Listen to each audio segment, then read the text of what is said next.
రేవంత్ రెడ్డి గారిని సరే కన్ఫామ్ అయితే మా ముఖ్యమంత్రి రేవంత్ రెడ్డి గారు మంచోడు కాబట్టి ఓకే ఓకే ఓకే 15 నెలల నుంచి ఓకే నాకు కన్ఫామ్ కాలేదు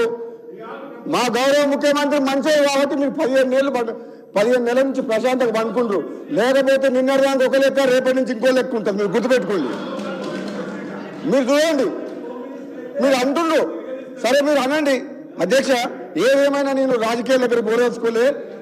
విద్యుత్ రంగంలో మా ఉప ముఖ్యమంత్రి బట్టి విక్రమార్క గారు వాళ్ళు పనిచేసే తీరు కానీ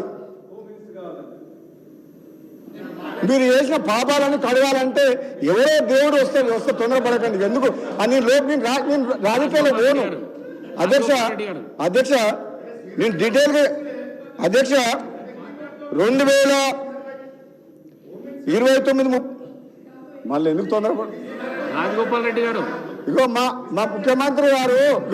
అధ్యక్ష హోమ్ మినిస్టర్ అంటారు కదా అధ్యక్ష 2014 నుంచి 24 వరకు మీరు మీ ప్రభుత్వ హయాంలో మీరు ఏ విధంగా పోలీసుల్ని అధికారిని అడ్డం పెట్టుకొని అరాచకం సృష్టించి మున్గోలు ఉప ఎన్నికతో సహా ఏ విధంగా మీరు చేసిండ్రో మాకు తెలుసు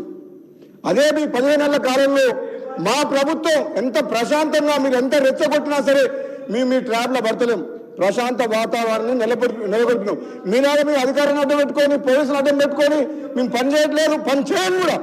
ఇది కాంగ్రెస్ పార్టీ ఈ కాంగ్రెస్ పార్టీ ఇది కుటుంబ పార్టీ కాదు ఒక ప్రాంతీయ పార్టీ కాదు ఒక జాతీయ పార్టీ